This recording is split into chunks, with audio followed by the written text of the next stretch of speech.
Hello, she's Trixie and I'm Sarah, and this is Our Yarn World, a place we come to share the love of yarn crafts and all that it gives us and what we hope it gives you.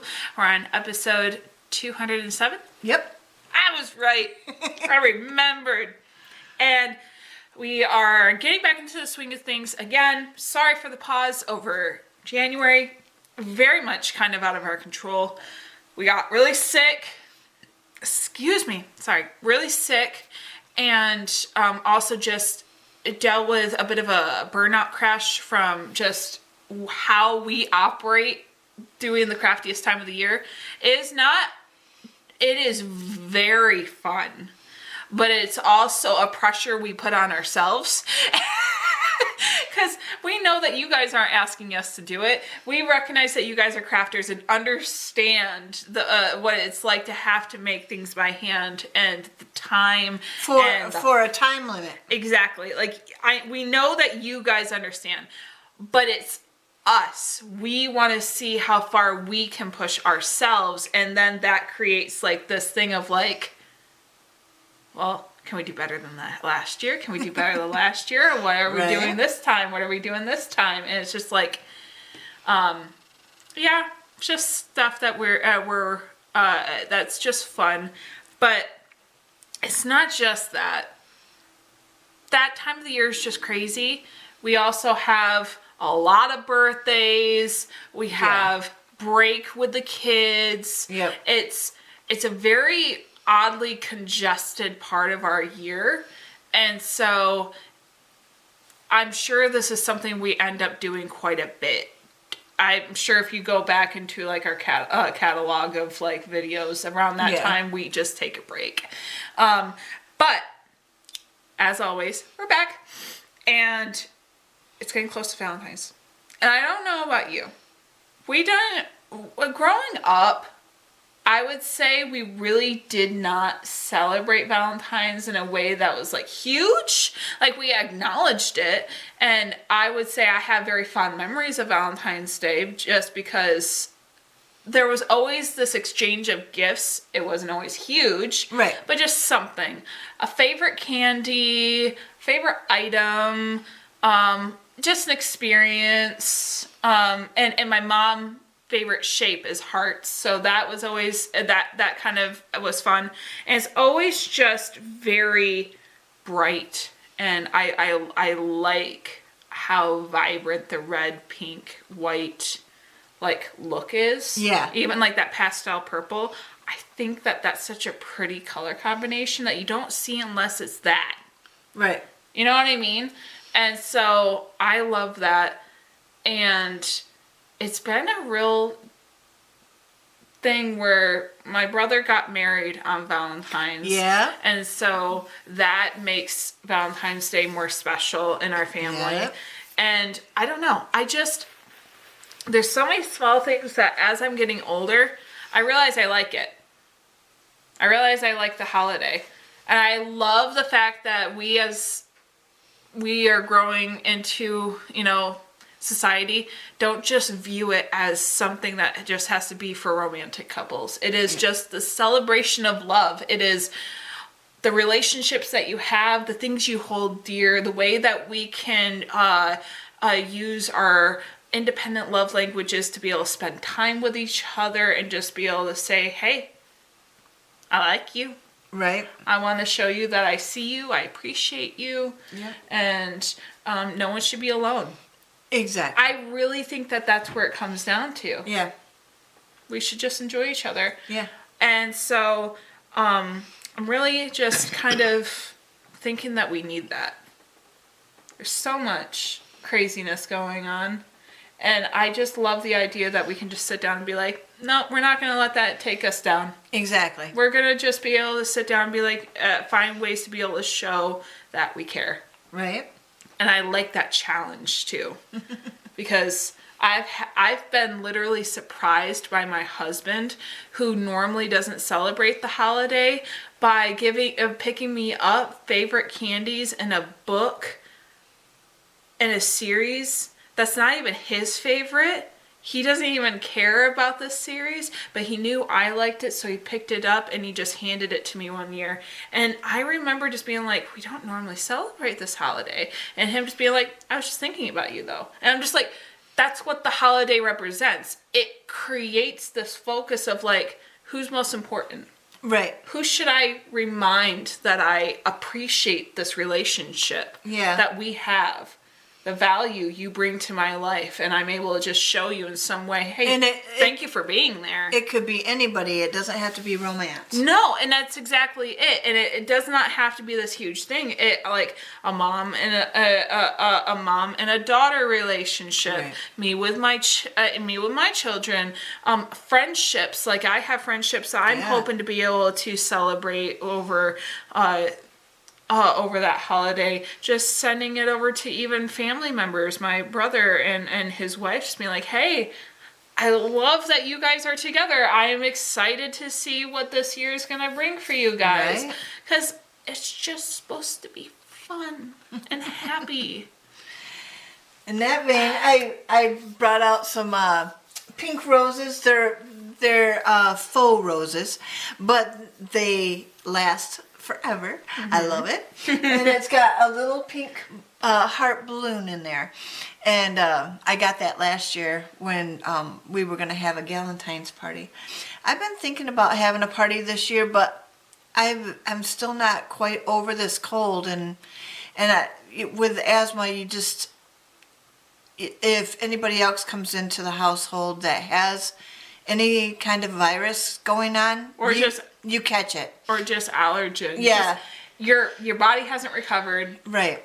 It's still a bit weak.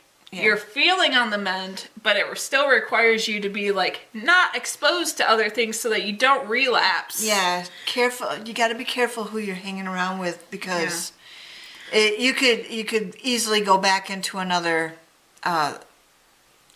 episode. And I have been struggling with this since the 12th of January, and I really need it to be over.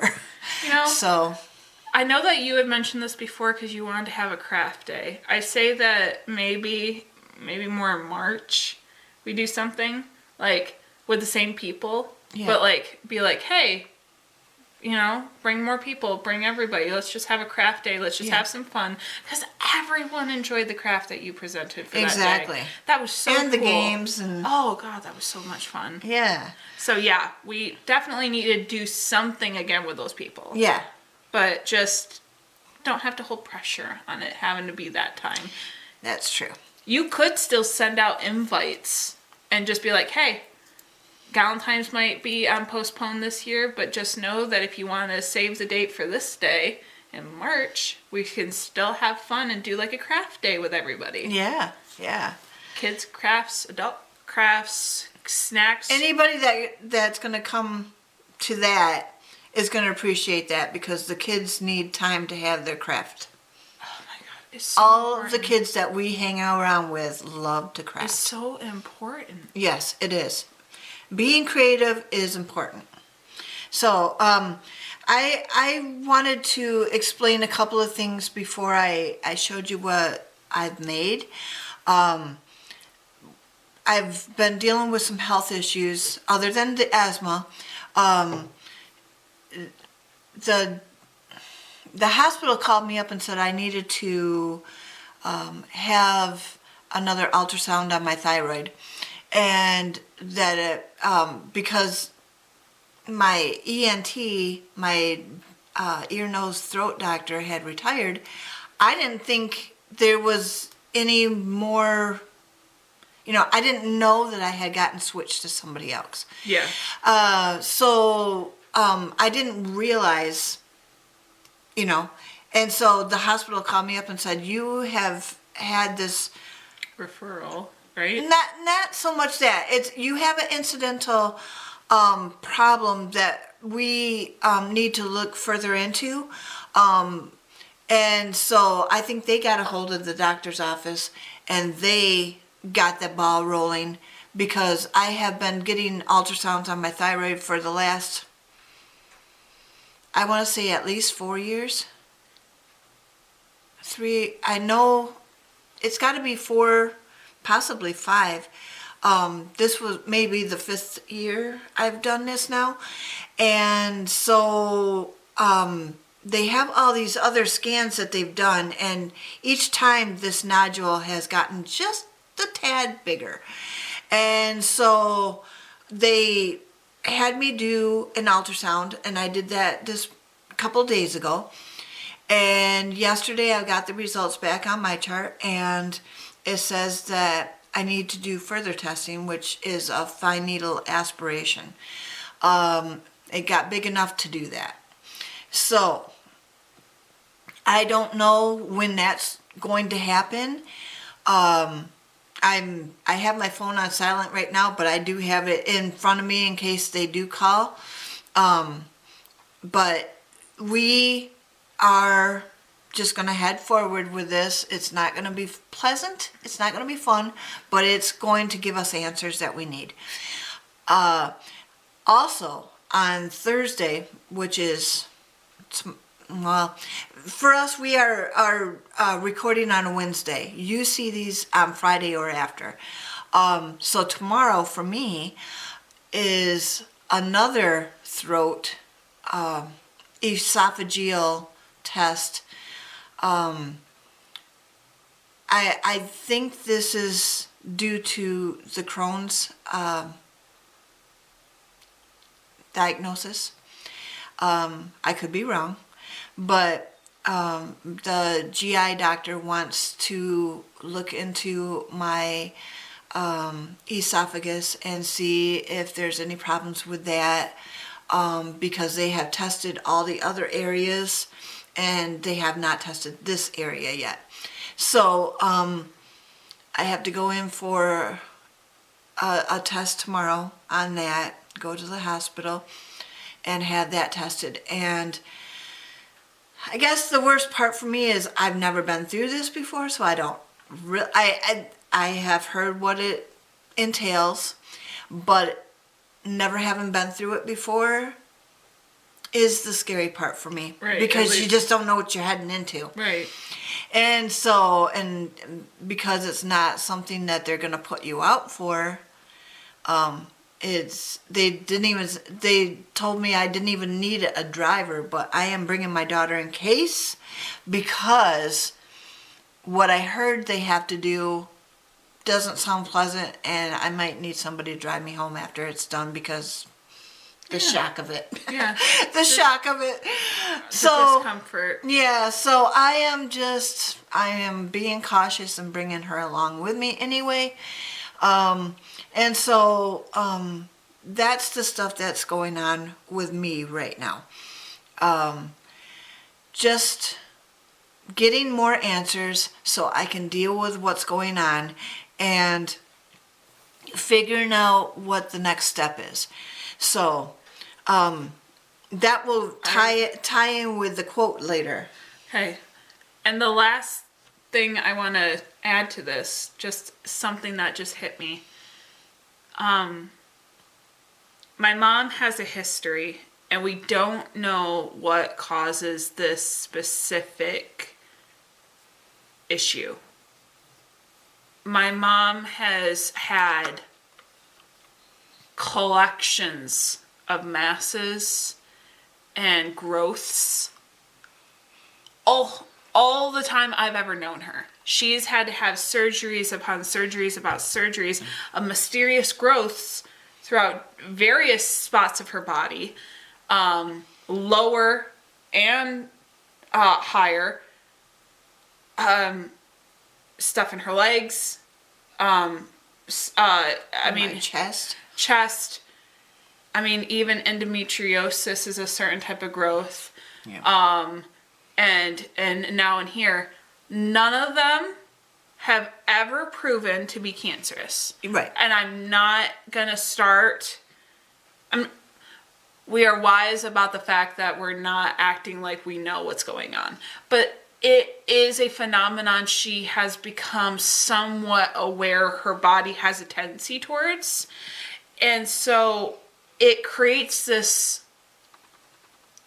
this curiosity of why while also trying to be mindful in your brain of, so far nothing bad has actually happened with any of these, right? We've always caught them in time. We've always been able to have something be done about them so that they don't affect her in any, well, one of them did affect her in a very extremely negative way, but so far most of them have been manageable. Not perfect, not struggling, but they have not affected her in a way that she has lost any ability to still be upright, moving, independent, anything like that. Like, it has not disabled her in any way. Right. But it's one of those things where I am extremely curious, and the more that I continue to go to these doctor's appointments, I know that one thing that I'm going to start asking is there a specific genetic disposition or something where a collection of cells can continuously occur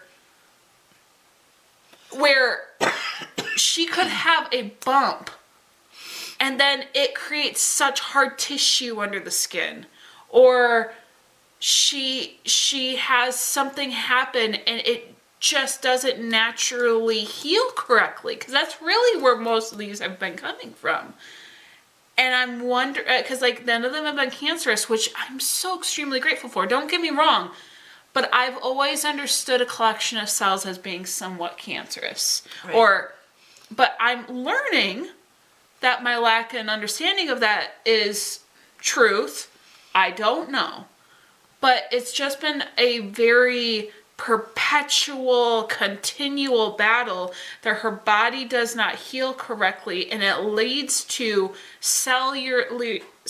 a version of cellular growth. Luckily always genuine, benign on the testing scale, still extremely invasive and problematic on her health. But it's one of those, like, I don't know why this continues to happen. Ever since I was born, this has been a thing. I've watched my mom have to do this over and over again, but it's always been a different section of her body. Yeah. I don't know why. And if any of you guys have some sort of perspective or have experienced this or have family members that have experienced this, if you have a name for this, if there's something that we could do to help the body start recovering a little bit more in the way it's meant to, because its programming is not doing its job. Things that should just be a natural healing process heal so weird for my mom that it causes these lumps or masses that I don't think are meant to happen. Right. They don't make sense. Right. Yeah, and now that you're saying that, it's been your leg. Yeah. It's been so many different things where something will grow. Yeah. And it's all and again, the gratitude that this is not something life altering, or some of them have been, meaning that it was not a quote unquote death sentence. Having it was being able to still be able to find a way to work around it, or be able to find a solution for it. We did always have a way.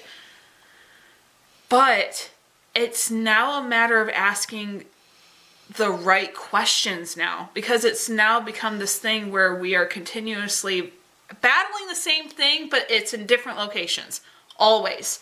And it's creating this scenario of paranoia almost, where it's like, but why? And I'm not expecting all the doctors to understand. Because just because this is their field of study doesn't mean they have all the answers. I'm not expecting them to be God. But I'm now wondering if, like I said, I'm trying to learn how to ask the correct questions and remain curious and focus on thinking outside the box.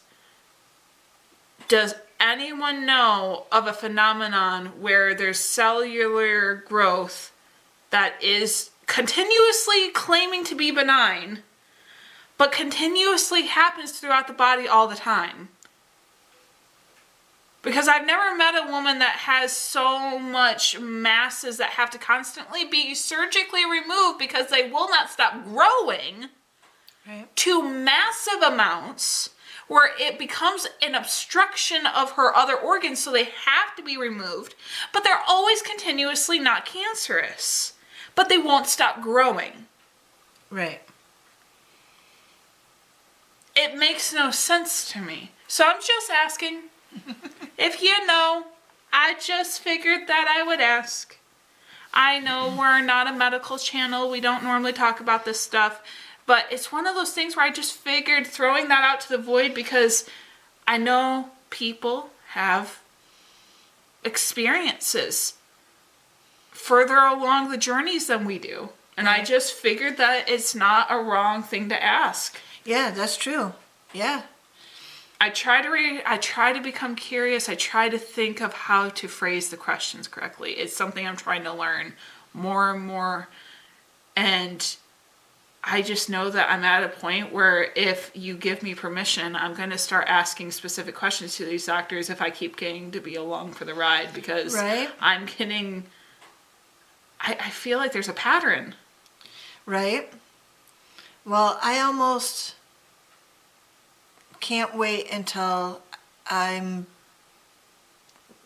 finally at a geriatric doctor, because when my grandma finally got a geriatric doctor, they took care of her.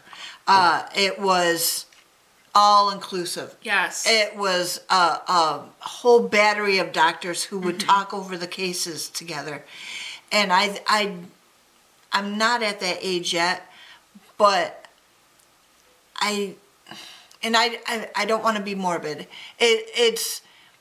I'm almost to the point where I can't wait to get that kind of a doctor that would take all of the knowledge of what my body has gone through and find the answer. I'm curious to know that. That's the things that get to me. Is like, if I just had one single doctor instead of all these other ones that you have to go through my chart and see all the results and all this kind of stuff, instead of them talking to each other and getting the full focus, that I think it would be a better deal for me and for a whole lot of other people if it was just one doctor collectively. I remember there was a celebrity that performed a very specific test on her body, and she made it this like Instagram post about it. She could have kept it private, but she didn't, which in some ways I'm grateful for. Now, sadly, USA's medical system doesn't make things easy for the average person. She was in a financially different bracket and accessibility for things like this, but she did educate people who did not know that this was an option. Now, obviously, again, she had the money to be able to fund this test, but she did educate people on being able to be like, these tests can be done, which is you can optively be able to pay for your own medical tests. Right. Something that I had not realized. A lot of tests are things that you normally, in my case, had always been something that had to be referred to by a doctor. But now if I'm thinking about it, that's so that insurance will acknowledge that it was something along a natural progressive line of needing answers, right?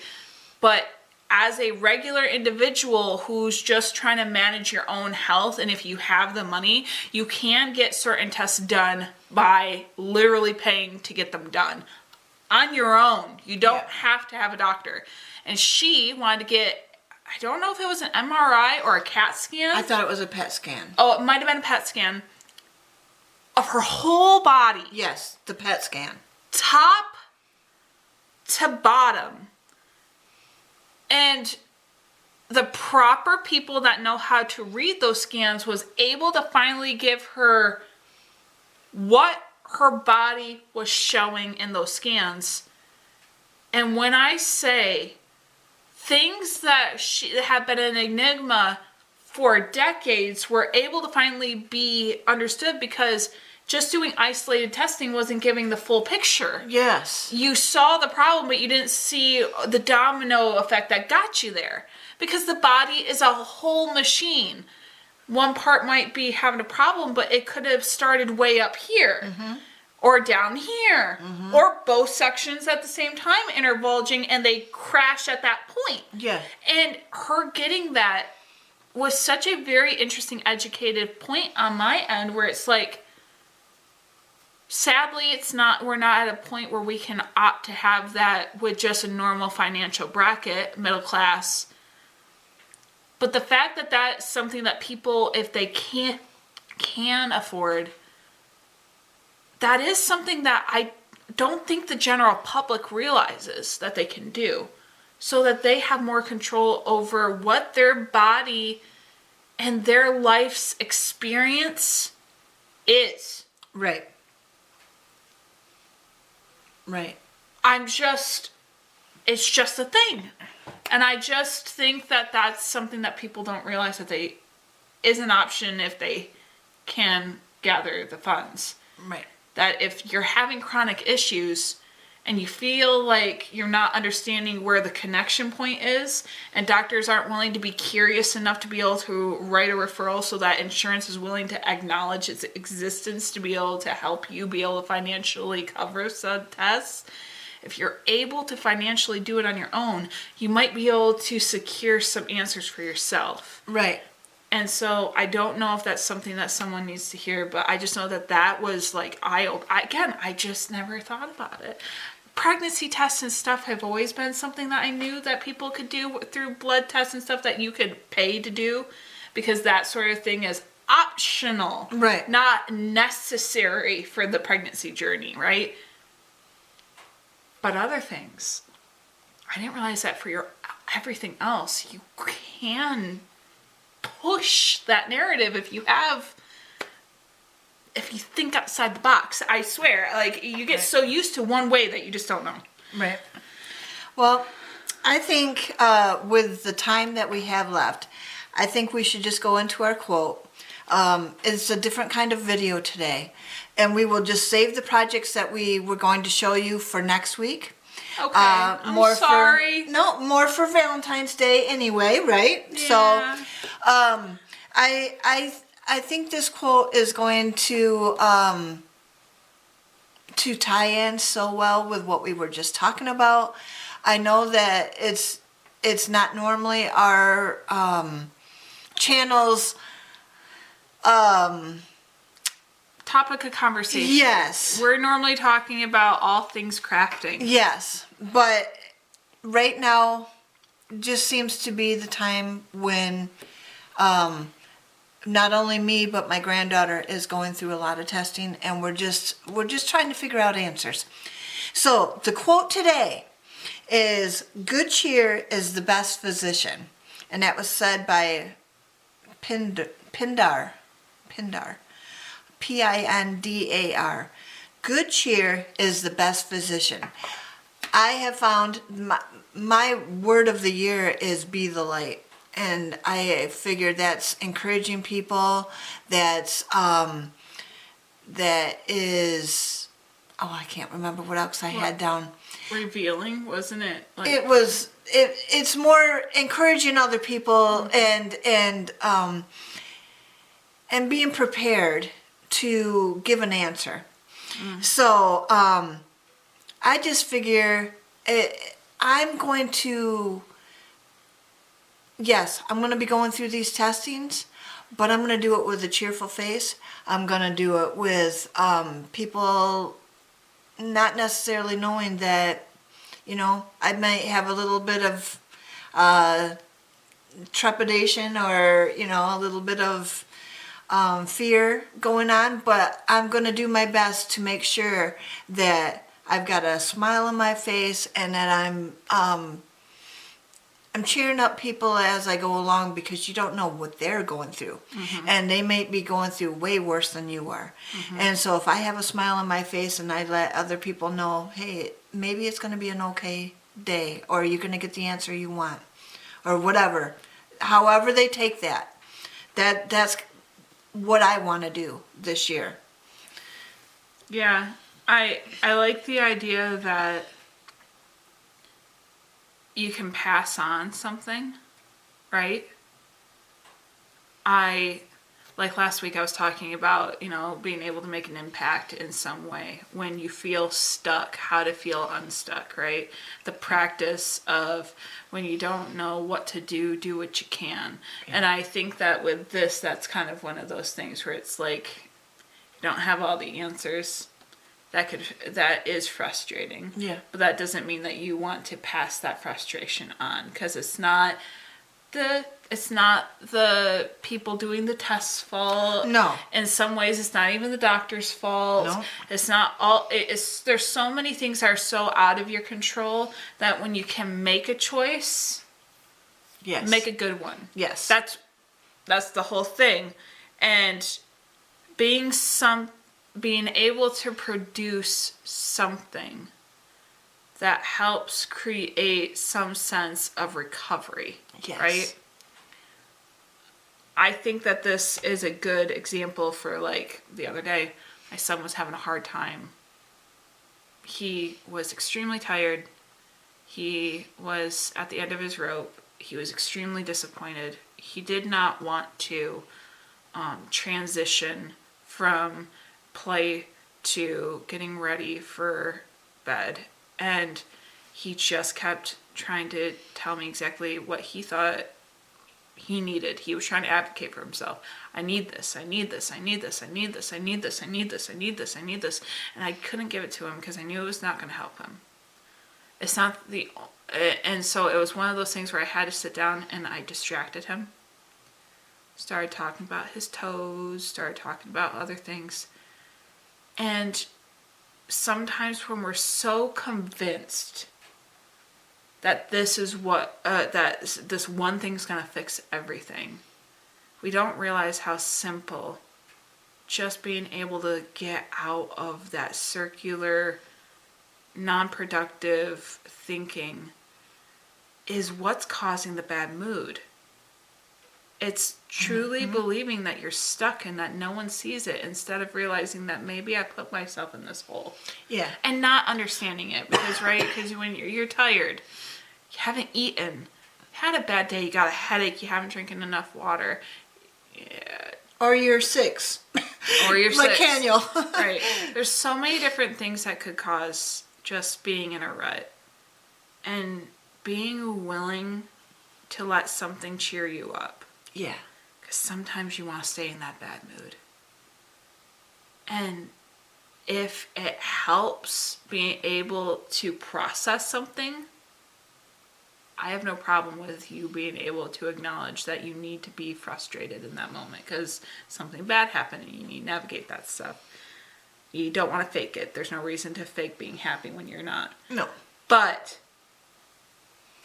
good cheer is the best physician. There is a reality to the fact that sometimes a good laugh can solve so much. Yeah. And can be the best thing that enters the room to solve what's going on. So, good cheer is the best physician.